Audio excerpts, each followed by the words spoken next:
I'm really excited to bring on the next speaker, who is going to walk us through the surprisingly simple yet easy to overlook steps towards getting that all-important content right from your brand's biggest advocates. She'll share the best practices on making user-generated content shine and grow. She created Pearson's first advocate community, the Student Insiders, and in 1 year, she grew the Insiders to 3,200 members and added a sizable ROI. Her work greatly boosts the brand through blogs, videos, and feedback. She also runs Pearson scholarship and mentor programs.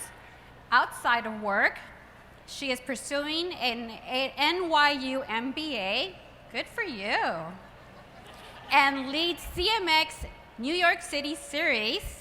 She's also an instafoodie. I knew I was gonna like you. I'm a foodie too. Please welcome Lindsey Erlick. Get up, everybody.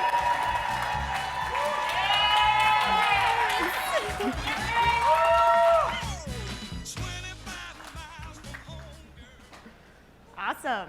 Thanks, everyone. It doesn't get old. It's super fun. So we want to start off with a question. How long is it between Davos, Sudan, Ethiopia, and UC Berkeley? Anyone want to guess? How many hours does it take to get from these farms and fields to Northern California? Well, first, you have to walk at least an hour and a half to get to the nearest school. And then you might be lucky enough where someone has a car for you. And from there, you drive at least 6 hours to get to the capital city of Addis Ababa, where if you have enough money, you can buy a plane ticket that will probably have 2 or 3 layovers. And if everything in customs and your flights line up just right, you'll be lucky enough to arrive in a little less than 48 hours. And yet, it just isn't quite that easy. Nobody makes any journey alone, even the most driven and talented amongst us. And that's not to say that extraordinary people don't exist. They do. But even the most driven and talented people need those small actions, small generosities, and small opportunities. And if it wasn't for that, those big breakthroughs would never come. This here is Lalisa Berra. He is an amazing man, and I am truly lucky to have been a small part of his incredible story that I'd like to share with you today.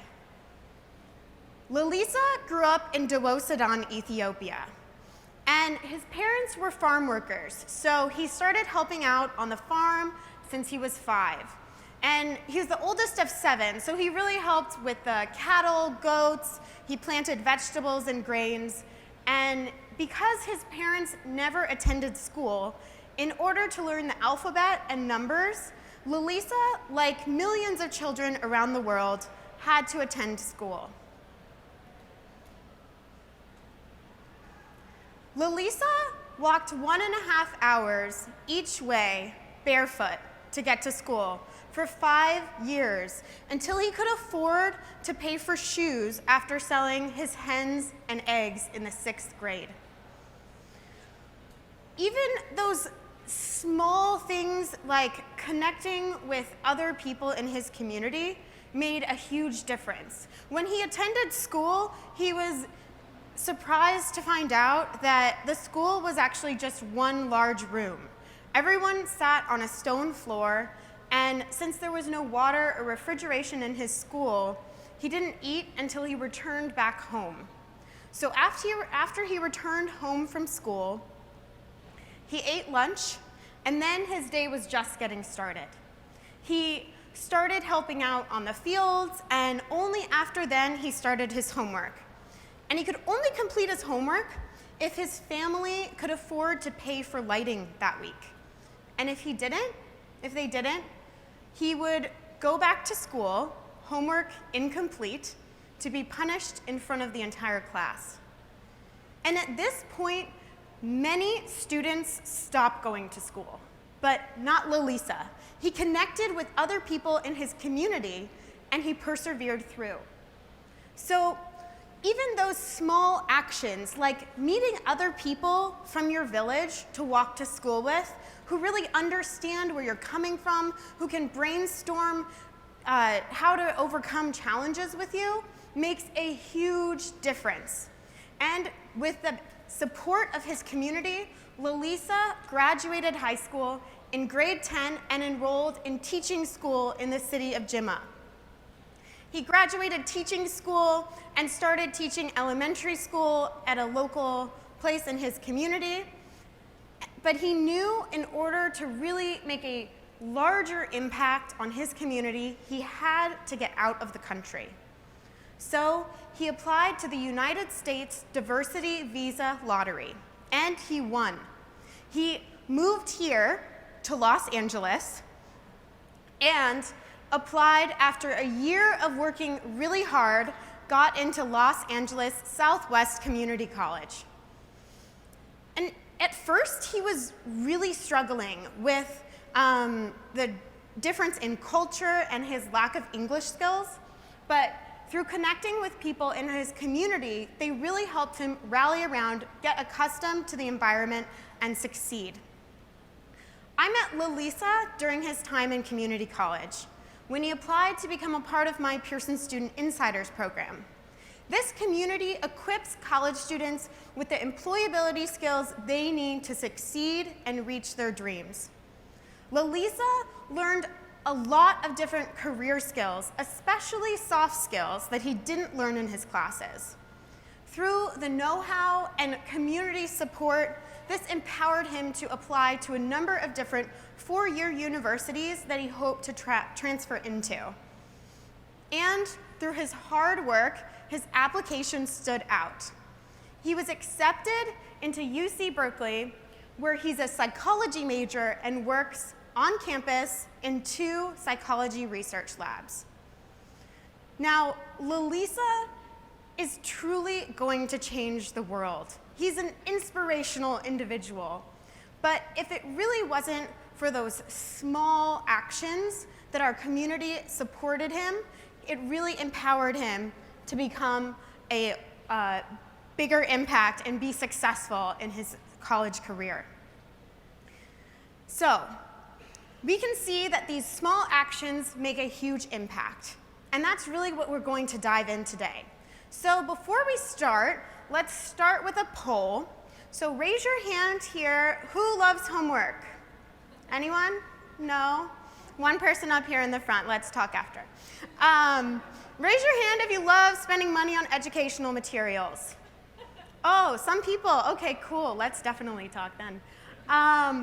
So it's really important, and how do you think about how to motivate your customers to become advocates of your brand and create content for you, especially if they're not super pumped and jazzed about your company or product? I mean, not very many people loved homework, so how do you make that happen? So that's what we're gonna walk you through today in these 8 steps process. So number 1, define your business needs. This is so important because you're not able to measure your success unless you know what you're measuring against. So for us, we were all about creating user-generated content. We had a large Pearson students blog page, and we were struggling to get 1 or 2 blogs per month. Because students, we were waiting for them to magically find our website and then pitch a blog, and then actually follow through with the draft, and then actually follow through with all of the edits, where then it was good enough to publish on our page. It was a little cumbersome there. So being able to identify, our goal was to create, or to have 1 new blog, user-generated content blog go up per week. Number 2, be exclusive. You don't want to invite everybody all at once. You want to identify your key group of people from your community that you want to be a part of your content creation framework. So for us, we're all about college students. So we identified our happiest users by the Net Promoter Score and invited them to become a part of our user-generated content framework. And then we got feedback from those people to improve it before we launched it out to our whole group. So we started with a small group of about 30 people, then we launched it out to our group that's now over 3,600 students. Number 3, your assumptions are not always right. So this is a community, this is a content creation place. It's all about your users. It's not about you. And it's really important to stand up to the other people, stakeholders, maybe your boss, who's really trying to push you to make your community or content creation platform in a specific way, to make sure you talk to your users, understand what really motivates them, and then create your community, create your content creation framework around that. So let's think back to all when we were in college. Raise your hand if you loved completing surveys. Anyone? Yeah, well maybe sometimes there's free stuff with them, so that's always beneficial. Now raise your hand if you loved free pizza. Yeah? Okay, yeah, I mean, who doesn't love free pizza? So that's good. But what we were so surprised about with our college student advocate community is that students, even over free pizza, were so motivated to make a positive impact on the world and reach their career goals.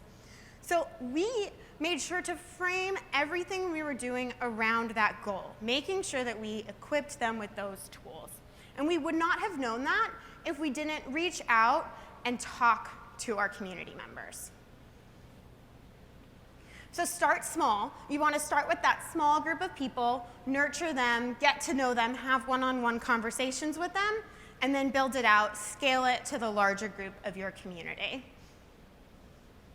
5, give something before you ask for anything. So this all goes back to really getting to know your advocates. Once you know what motivates them, then you can understand what you can provide them and equip them with those tools. Then they'll really be motivated. So for our students, they were all about making a positive impact and reaching their career goals. So we equipped them with this career toolbox all about everything they needed to know to be successful and reach their job. It's also really important to, when you're creating your community content framework, to equip your members with the skills they need to be successful creating content. It doesn't matter if you're a college student or a tech professional. People are really afraid of writing. I know it's hard for us all to believe here because we write all the time, but writing is really scary and you need to understand where people are coming from. So for us, we had one of our top advocates create a short tutorial video all about best practices for blogs, how to pitch a great blog, ideas, and that really equipped a larger group, a more diverse group of members to be empowered to actually pitch a blog and be comfortable in following through with their final draft. 6, position it as an opportunity, not as a favor. So we want to position this as not I'm asking you to do something for me, as an opportunity for them to stand out on their resume, on their LinkedIn profile, and depending on what they want to do. If they want to be a thought leader or speaker, this is a great opportunity to feature that they're published on your company blog on their LinkedIn profile. And that really stood out, especially to our students, but will resonate with all of your members as well. 7, measure everything. So once you've identified your goals, then you can measure your success based on that. So we measured how many pitches we were getting, how many blogs, drafts, and final pitches we were getting followed through. So we could really schedule that out. We went from really struggling to getting 1 to 2 blogs per month. Our goal was 1 blog a week. And what we have now is 2 to 3 blogs scheduled out every week for the next 3 months. So it can make a huge impact, and when you're organized and push all of these, your members through this framework, they'll be really successful. And number 8, be your advocate's biggest cheerleader, like power pose here. And even if they're not there in person, I send a ton of little animated customized GIFs to our students. On Twitter, we let them know when their blog is posted, tell them to share it out to their community. And what's really amazing is when you also empower your community members to be a cheerleader for each other. So this is really exciting because you can search our different hashtags and actually find more of our internal, community members, all of our student advocates sharing each other's blogs because they're so excited to share each other's and spread the positive word. So figuring out what motivates them, what validates them, and then reach them on that space. So this is an overview. It's easy to remember the 8-step community content framework. Just making sure that you really walk through and understand what really motivates your community members, and then you can figure out the best way to be generous to them. Give something before you ask for your content, and make sure to equip them with the tools that they need to be successful. So thinking about back to Lalisa, our small thing goes a long way.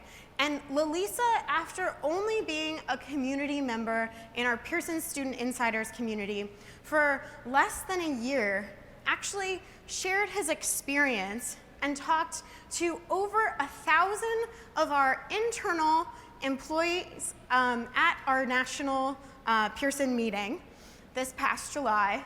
And I want to share with you a little bit of what he said. Hello, Pearson family. The hero and leader of the world, Nelson Mandela, once said, "Education is the most powerful weapon we can use to change the world." And that's right. Education is a power. It connects us and it changes the world. I believe that it impacts those around us in many ways. It is the ever important tool to reduce poverty and illiteracy.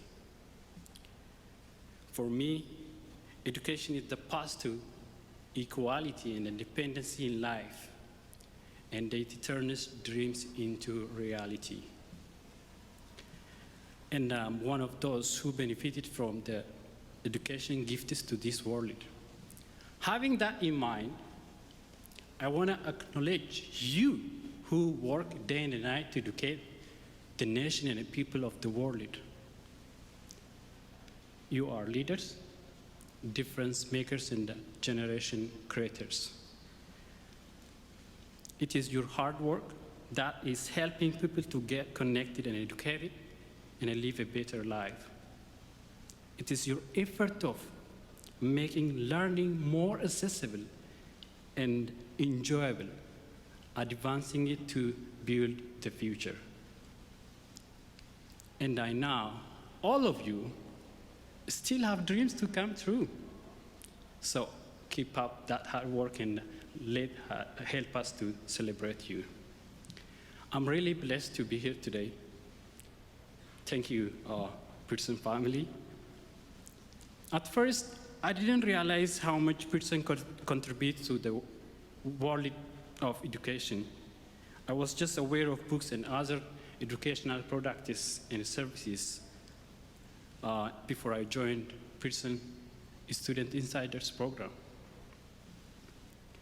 And I wasn't sure what I would contributing, but things changed drastically. It became a life-changing experience. It is always so exciting to get connected with the Student Insiders community and discuss different topics. I feel that my ideas were valued to make a difference, and that they care about you.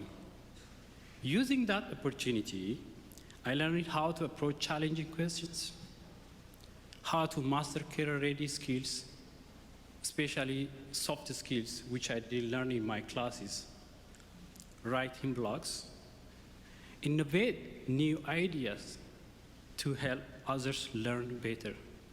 Most of all, I am in Pearson family. That's enough for me today. Thank you so much.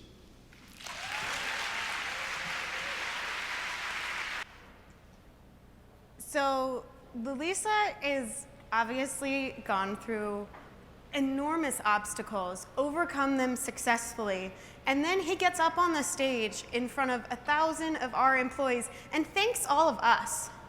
Like, that is the huge power of community. Just by giving him that small opportunity to share his voice, to connect with other people, and spread his story, share his story about the impact that education has had on him.